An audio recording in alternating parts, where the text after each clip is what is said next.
The United States has entered its 9th consecutive day of protest over the killing of George Floyd. That's despite a threat from President Trump to use military force to stop the violent unrest that has marred mostly peaceful demonstrations. While curfews set in several U.S. cities were broken as people made their voices heard, calling for an end to police violence and systemic racism. One of Donald Trump's top officials has now broke with the president's call to use force on protesters. Defense Secretary Mark Esper told reporters at the Pentagon that it's still too early to consider sending in troops. I say this not only as Secretary of Defense, but also as a former soldier and a former member of the National Guard. The option to use active duty forces in a law enforcement role should only be used as a matter of last resort and only in the most urgent and dire of situations. We are not in one of those situations now. Curfews have been implemented across most major American cities, and the National Guard has already been deployed in multiple states. But activists have been pressing ahead with protests. More than 9,000 people have been arrested since demonstrations began. Widespread condemnation of violence and looting led to mostly peaceful protests last night, and more are expected tonight. Well, in Minneapolis, the family of George Floyd has paid a visit to the site where he was killed. The police officer who knelt on Floyd's neck for more than 8 minutes has already been charged with third-degree murder, and reports suggest that charges for more officers could be on the way. A memorial service for Floyd is scheduled to be held in the city tomorrow afternoon. While the civil rights leader, Reverend Al Sharpton, is scheduled to deliver the eulogy. Well, I'm joined now by another one of America's most iconic voices on civil rights. For more than half a century, he's been one of the most important figures in the battle against racism in the United States. The Reverend Jesse Jackson joins me from Chicago. Well, good evening, and thanks for taking time to speak to us here on the program. How do you do?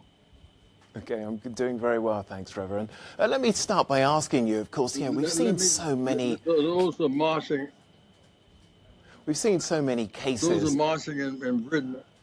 I'm sorry. Do carry on. No, do carry on.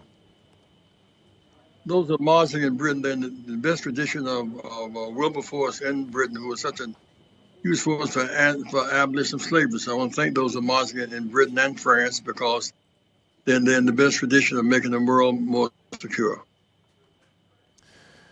Well, let me ask you about that, because, we've seen so many tragedies like George Floyd on both sides of the Atlantic. But do you feel that something is different this time? What's different is that it's on camera and it's being discussed. Since 2013, thousands of citizens have been killed a year by police. When the killer of George Floyd was arrested, first time in history of Minnesota, police have been arrested for killing a black in the history of Minnesota. He had been 18 counts. He should have been fired a long time ago. Police are protected from obligation by police unions, and that must change. Okay. Well, Donald Trump tweeted this morning that he's done more for black people. He's been the best president and has done more for them since Abraham Lincoln. What's your response to that? Well, it's not true. As we fought for the right to vote protected, he's fought against that. The case of his first case in court was against housing discrimination, housing owners. That's not true. But my concern is that if he makes this German-esque move to militarize this situation, we'll respond as Bonhoeffer and Nemo did. We'll have to go to jail. We will resist him mightily with our bodies and live inside. We will not allow that to happen without a massive fight back.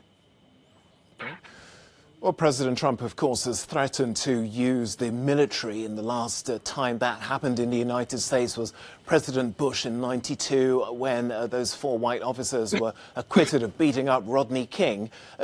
Looking ahead now, Joe Biden, of course, is running against him, or he's expected to be the Democratic nominee. Do you think he's the man who can bring about change?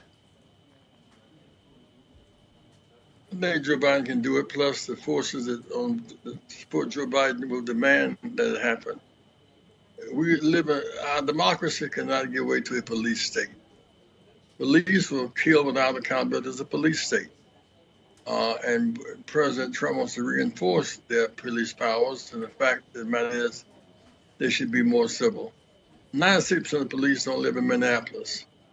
Police should live in the city where they police. They should be next to neighbors and friends, not just outside occupiers. A lot's going to change from this confrontation. Okay. Well, you mentioned earlier, of course, that perhaps the big difference now is that some of these acts are being caught on camera. But do you feel that that's going to be enough to really bring about change, or do you fear that in 6 months' time, perhaps like in 1992 when Rodney King, or after Rodney King was beaten up, that this issue is going to be forgotten and people are just going to be focusing on the economy in the election?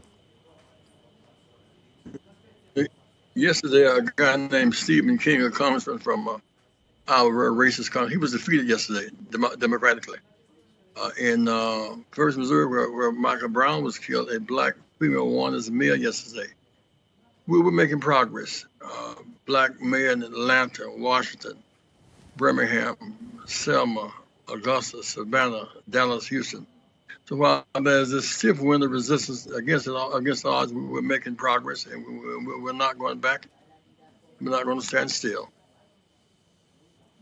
What message do you have for people, who are rallying, of course, not only in the United States and here in France, in the UK, as we've seen, but also, around the world? Well, violence is a diversion. The focus becomes bringing cause as opposed to a quest for justice. It's politically exposed because Nixon was able to turn the riots after Dr. King's assassination into frightening white people enough to elect him as president. He beat Humphrey by 500,000 votes. In some sense, violence blurs the message. We want to focus on police behavior, civil rights, the census, and the right to vote come November. We will remember come November. Well, you mentioned there the police violence, and of course, as we've mentioned, there is that Officer Derek Chauvin who's facing that third-degree murder charge. Do you think that's sufficient, of course, and what about the other 3 officers? All 4 should be charged with murder. They were part of killing him. Well, it's not the police who killed George knew him. Knew he had a white girlfriend. He's a nationalist, a white supremacist. We don't know what his motive was until the investigation is complete. He knew George Floyd. And the things about George Floyd he did not like. Maybe it was his chance. A thorough investigation let us know. All we know is that he killed him. Public lynching deserves a response by the police chief. He fired 4 of them. They should be charged with murder. First degree, really. Immediately. Okay, let me ask you about what Joe Biden said yesterday, where he called for reform of the police, and he said Congress has the power to make this happen now. How likely do you think that is? I don't know. I know the Congress should pass a federal anti-lynching law. It has not done that. The states have not passed federal state anti-lynching laws. In 1880 and 1950, 5,000 blacks were lynched as a way of just taking us out of the South. So must come strong. Anti-lynching legislation. Police who attack people must be held personally liable. They cannot be able to kill people and have some cushion from accountability. That has to end. Okay. Well, you say it has to end, but what kind of response are you looking for authorities to carry out now? Well, election in November will have a lot to do with a new climate, new attorney general, into this position towards civil rights and social justice and gender equality. And so we as dog, we have to hold on until the morning. The morning will come. Don't give up. Don't give up hope. Also, march full of hope. By the way, hope is in competition with despair. Hope is going to beat despair in this campaign. We must keep our hopes alive. But at the same time as that, that message has been echoed for decades, more than 100 years, of course, only in the United States, if not elsewhere. Fundamentally, when we're talking about social and economic deprivation in so many states across your country, On a day-to-day level, what can people be doing to make them feel that they're making a difference? I said to a young man the other day in Minnesota, I said, young man, I said, you should register. He said, and I'm not going to register, I'm not going to vote, I'm not in the system. I said, well, if the killer came to court, would you like to vote against him? He said, yes. Only those who register to vote can serve as jurors. He said, oh, there's power in the vote. Power in nonviolent demonstrations. Power in having the moral authority. We have the law on our side, moral authority, and marching feet. We use those weapons, and at the same time, keep our eye on Code 19. As the pandemic of racial violence is also the pandemic of this corona. So we cannot be marching one week and be facing, poison bodies the next week. We're supposed at the same time. Just before we let you go, Reverend, there's one final question which I've just received from a viewer, and it's said to me, on the visits to the United States, New York, LA, it seems to him that America still seems to be quite divided. There's quite clear racial lines between, black communities, Mexican communities, white communities. Do you think, more needs to be done to integrate people? Well, at least desegregate. The Civil War is unfinished in our country. The section of our country never gave up on slavery, Jim Crow, but we win in those wars. Dr. King spoke in 1963 from Texas to Florida to Maryland. We couldn't use a single public toilet. We couldn't vote. Black soldiers sat behind Nazi prisoner of war. We're changing.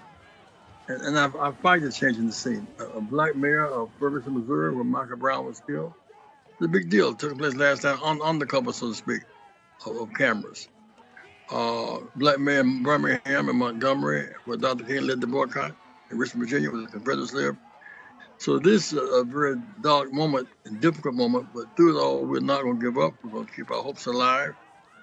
We will learn to live together as brothers and sisters, not die apart as fools. A multiracial, multicultural society is our goal. We're going to maintain it. I'm impressed. The young whites joining us in this struggle. People in London and France. I want to thank people of London and people of France for making us a global struggle for racial justice and gender equality. Thank you so much. Reverend Jackson, thank you so much for joining us here on Euronews Tonight.